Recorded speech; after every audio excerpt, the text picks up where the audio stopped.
So we've covered a lot of clans from Naruto, and most of them have been from Konoha, obviously with the exception of the Kazekage clan. But there's a few clans outside of the Leaf that are very important that we should cover. There's the Raikage clan. I don't know what to call them because none of them have last names and all of their names are A. There's the Hoshigakis from the Mist, who happen to be sharks, but we don't quite know why. But out of all of the clans we haven't covered from outside of Konoha, the most important one, I would say, is the Hozukis. If you don't remember who the Hozukis are, I can't necessarily blame you. That's the clan that Suigetsu, his older brother Mangetsu, and the second Mizukage belong to. This is an incredibly important clan, one that has made the Land of Water relevant for hundreds of years. And yes, we will cover the Hoshigakis at some point, but today is not that day. But before we get into covering anything at all, guys, please, for me, like this video, subscribe to the page, and hit that noti bell. And another quick heads up, guys, I don't know if you've realized, but my page now has a little join button on it. By hitting this join button, you can become a member of the Weeb Alliance over here on YouTube and get access to additional content from me,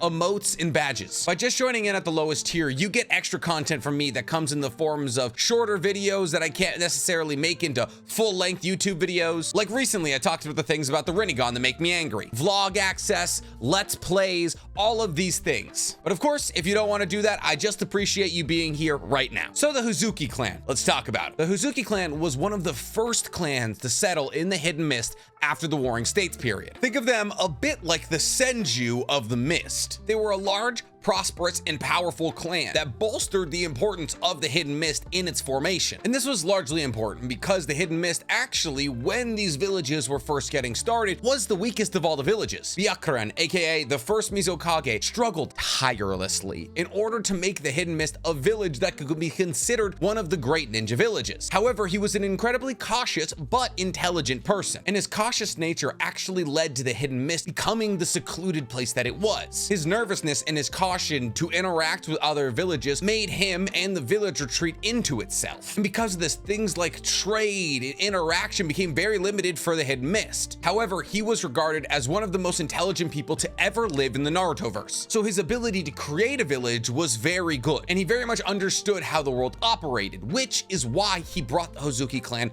to the village, and then subsequently handed the keys of the village over to the Hozuki clan. We know this because when all of the first 5 Kage met, Byakuren was attended by the third Mizukage, not the second Mizukage. Out of the 5 Kage there, 4 of them were attended by their direct successors. Shamon with the sand, Tobirama with the leaf, the second Tsuchikage with the stone. You get it. But the Mist was different because at the time that those 5 Kages were meeting, the Hozuki clan did not yet exist in the Hidden Mist. And it wasn't until the second Mizukage died that the third Mizukage, the person who attended with Byakuren, would take over the title. But why was it so important to get the Hozuki clan into the Hidden Mist? Sheer combat ability. You see, the Hozuki clan, like many other clans in the early days of Naruto, had a clan-specific Kekkei Genkai. This ability is called hydrification. Now, hydrification is very interesting and very powerful. Essentially, all members of the Hozuki clan have a liquid body. And while you can say, yeah, so do you and me, we're 70% water. yeah, they're basically 100% water. Members of the Hozuki clan are able to liquefy parts of their body to avoid physical contact, to sneak under doors, you get it, which makes them all but basically invincible against physical attacks. Hell, it makes them invincible to rock style attacks, wind style attacks, fire style attacks, everything except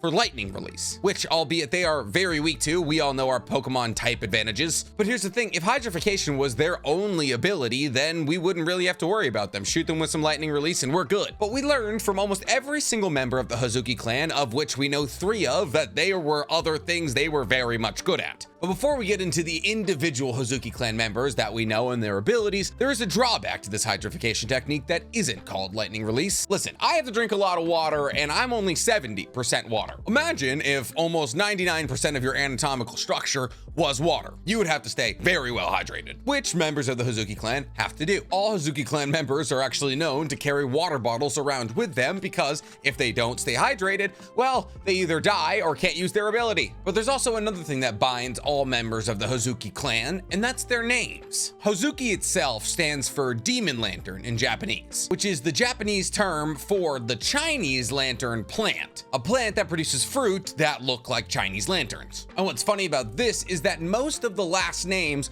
of members of the Seven Swordsmen of the Mist are produce in Japanese. Don't believe me? Zabuza, you know what his last name is? Momochi, which means peach. It makes no sense, but it's a cool little fun fact. But back on to the thing that every Hozuki clan member has, is that the end of their first name ends in Getsu. Mangetsu, Gengetsu, Suigetsu. And Getsu means moon. That's all I got on that. But since we're talking about the names of individual members, let's talk about these individual members. Let's go chronologically, shall we? And start with Gengetsu. Gengetsu is arguably the strongest person we're gonna cover from this clan, and we can say that with confidence considering the fact that he became the second Mizukage. And Mangetsu and Suigetsu didn't do that. Gengetsu was the leader of the Hozuki clan when they came to the Hidden Mist. He was a powerful, albeit laid-back man who Byakuren decided would be the person to lead the Hidden Mist into the future. And to a large degree, he accomplished that end. Because a large reason that Byakuren chose him to be the next Mizukage is because he was so different from Byakuren. He was outgoing, jovial, wanted to joke around with strangers. And having him as the head of the village opened up the Hidden Mist to commerce and trade. Listen, the Hidden Mist was not always problematic. Before Yagura and Obito rolled through, it was just a place with bad weather and fishing. It was Boston. But just because he was laid back didn't mean he didn't care a lot about the village. He did. In fact, when he was reincarnated, he was one of the only people to lament about fighting the future generations from his village, something that Rasa looked forward to. And on top of all of that, he had a very short temper, specifically revolving around his facial hair. He didn't like when other people commented on how thin his beard was, and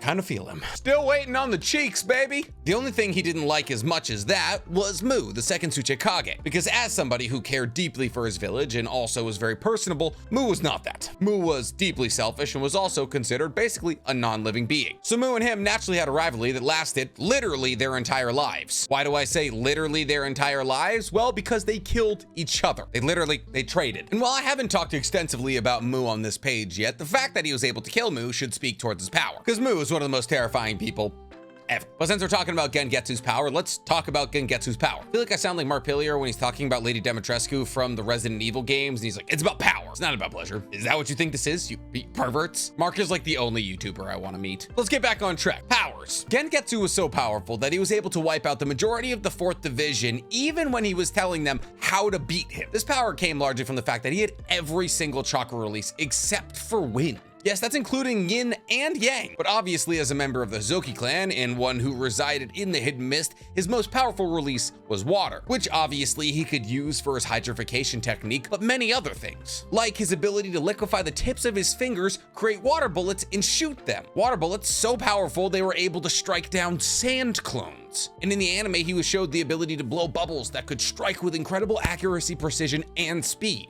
But what was truly terrifying about Gengetsu is that even amongst the Hozuki, he was special. His body composition was not entirely water. It was actually partly oil, which made his water slightly viscous. And this oil comes in very handy for another jutsu he uses. This jutsu has a terrible name, so here I'm gonna read it. Steaming Danger Tyranny Clone. Essentially, Gengetsu creates a water clone, and the outside of that water clone is a layer of oil. Now, oil and water do not mix. Water is a polar molecule, oil is nonpolar. So as this clone began to move around, the oil on the outside would heat up, and it would cause the water on the inside to evaporate and turn into steam. And as that water turned into steam, the clone would expand and expand and expand. And once that clone has gotten to a certain size, it explodes violently. And as that water shoots into the air and in all directions, it cools down, becomes hail, and falls back to the earth. But as it falls back to the earth, it then heats back up and reforms the clone. And this process continues infinitely. So by simply creating one clone, Gengetsu can make a series of infinite, high-powered, very hot explosions. And the only way to stop them is to immobilize and cool down the clones simultaneously. So if you're not from Haku's clan or have incredible wind release, it's not gonna go well for you. But let's say you are from Haku's clan and these clones don't work on you. Gengetsu has an ace in his sleeve. Gengetsu can summon a giant clam. And I know what you're thinking,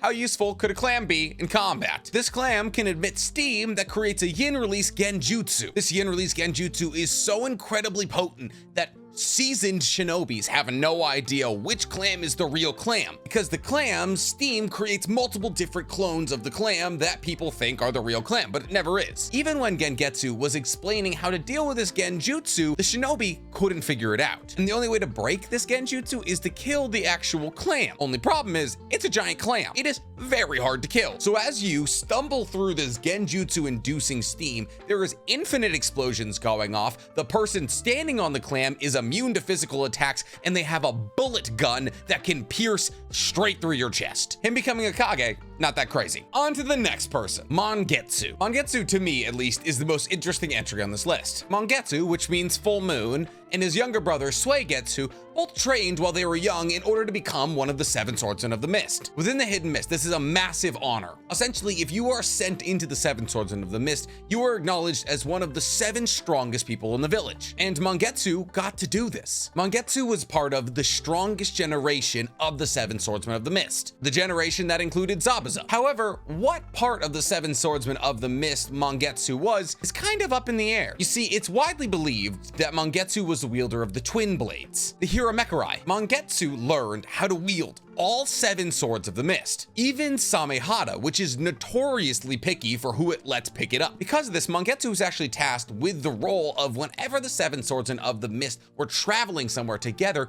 he was to carry all 7 of the swords in a scroll. And once combat started, he was to open the scroll and summon all 7 of the blades. And while he could wield all 7 of these blades, unfortunately, because he died young, he never had time to fully master all of them. But why do we believe that the twin blades were his? For a couple of reasons. When all 7 of the swordsmen of the mist were reincarnated during the war, he was one of the 7 swordsmen who didn't have a sword. They only had 4 of the 7 swords of the mist. Killer Bee had Samehada, Chojuro had the twin blades. And we knew Mangetsu wasn't the wielder of Samehada. We knew that was either Fuguki or Kisame. Also, if you use him in Ultimate Storm 4, he has the twin blades. So, seems like enough evidence. But outside of his ability to master every sword he gets his hands on, why was he so apt in battle? Well, just like Gengetsu, he had hydrification, and he was able to shoot high-velocity water bullets out of his fingers. But on top of that, he was a highly skilled assassin. While under the cover of Hidden Mist Jutsu, the jutsu where a Hidden Mist member pulls in all the mist and makes the battlefield all hard to see, Suigetsu was able to use an ability called Silent Killing, where he can sneak around in the mist and find and murder people without making a noise. This is pretty much a must-have if you're going to make the 7 Swordsmen of the Mist. But the true testament to his abilities is the fact that he was the last of the 7 Swordsmen of the Mist to be sealed, and he didn't come back with his sword. And I mean, this is a man who could wield Samehada, which implies that he is one of the best Kenjutsu users in the verse. It's a new day. I went to go see Batman, and it was very good, but I came back very late. I forgot how much a 3-hour movie can just take out of you. But yes, Mangetsu Hozuki. Well, it's actually all we know about Mangetsu. We don't know what kind of chakra releases he had, anything like that. We can assume obviously water, but that's about all we know. So with no further ado, let's get to the most well-known member of the Hozuki clan, Suigetsu. Suigetsu is known as the second coming of the demon, with obviously Mangetsu being the first coming. This is kind of a fun play on words because if you'll remember, Hozuki means demon lantern, so them being referred to as demons is very symbolic. See, Suigetsu and Mangetsu had a shared dream to collect all 7 swords of the mist. And when Mangetsu died abruptly, it kind of killed Suigetsu's want to do that. And even if he wanted to, when he was taken by Orochimaru, the dream was cut very much short. Because I'd like to make this clear, he did not voluntarily go to Orochimaru. He was captured. And the only reason he joined up with Sasuke and Taka or Hebi is because he wanted to resume the pursuit of the 7 swords of the mist. But let's talk about his background first. Obviously, he was born in the Hidden Mist, where he was celebrated as the second coming of the demon. I misspoke earlier when I said that Mangetsu was the first coming. He wasn't. It was actually that they believed Suigetsu was the reincarnation of Zabuza, the original demon of the mist. The wordplay still makes sense though. And him and his brother Mangetsu took on dozens of horrifying, bloody, terrible jobs in order to show the village that they were ready to be 7 Swordsmen of the Mist. And while Mangetsu did achieve this eventually, he was killed in that role. And it was at that point that Suigetsu switched his mission from wanting to simply become one of the members to collecting all 7 of the swords and becoming the new leader to recreate the group. But like I said earlier, this was cut short by Orochimaru and Kabuto, who deeply humiliated him and basically ostracized him from the Hidden Mist forever when they captured him. See, being captured is not something you do in the Hidden Mist. Look at Kisame, look at Zabuza, they both went out on their shields. So after being captured by somebody from the Hidden Leaf, he was not going to be able to return to the Hidden Mist. So his ambition was put on hold for a little bit. He was experimented on by Kabuto, that's why they captured him. They wanted to understand his clan-specific Kekkei, and Kabuto was actually eventually able to recreate that Kekkei in himself. But here's the thing, just because Suigetsu Suigetsu was captured by Kabuto and Orochimaru doesn't mean he was a slouch or weak. In the anime, when Sasuke frees Suigetsu from an experimentation chamber and he runs away, both Sasuke and Karin are sent to get after it. And Suigetsu is actually able to fend both of them off simultaneously. So much so that he actually takes Sasuke's sword out of his hand and revels at the design of it. And he could achieve this because he was very powerful. I mean, let's look at some of the feats we see him pull off. Well, for one, Kisame calls him a child prodigy in the way of murder and basically the reincarnation of Zabuza. But two, he's able to fight Killer Bee in tailed beast mode by himself for a small amount of time. And obviously, he's able to liquefy his body, which allows him to use water release ninjutsu without using hand signs. But he also uses hydrification in a way we haven't seen other Hozokis use it. Most Hozokis use hydrification to avoid attacks, but Suigetsu uses it to launch attacks. Since his body is entirely made of water, he can shift where that water is to increase the size or shrink the size of limb. And we see Suigetsu use these to make his fist massive to deliver what would be an Akamichi level punch. Suigetsu can also make a water blob around your head and drown you to death. On top of that, heaven forbids you find him in a body of water, because he can merge with said body of water and launch massive water ninjutsu attacks from it. He also then basically becomes impossible to hit. And just like Gengetsu, he can fire highly pressurized water bullets from the tips of his fingers. But on top of all of that, this man can gather intelligence from raindrops. After he was imprisoned before the 4th Great Shinobi War, he actually saw it was raining and was able to glean the fact that the war had started from the rain. This makes him an incredibly useful sensor type and also very good for assassination and taking out places. But on top of all that, he can also use wind release. And then obviously there's his Gengetsu. He wasn't called the reincarnation of Zabuza for nothing. While not as physically strong as Zabuza, he could add water into his muscles to get to that strength level, which allowed him to use the sword, mostly the Executioner Blade, for as long as Zabuza could. On top of that, he's insanely fast, being able to intercept attacks from both Killer Bee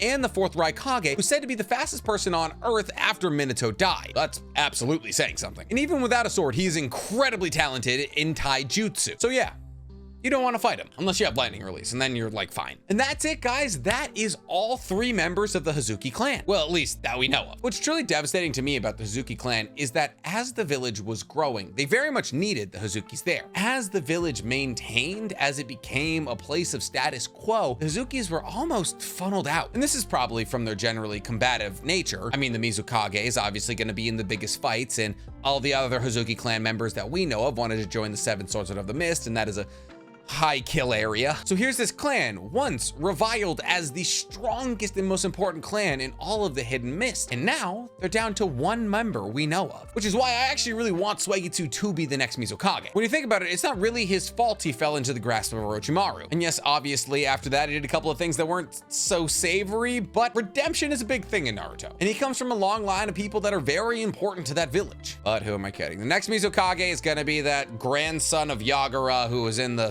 spin-off filler episodes from Boruto. But yeah, guys, I hope you enjoyed this informational little tidbit about clans outside of Konoha. And if you did, guys, for me, please like this video, subscribe to the page, and hit that noti bell. I'm not saying that hydrification would be the most useful of all the Naruto abilities in the real world, but imagine if you never had to worry about where your keys were ever again. You can just sneak under the door.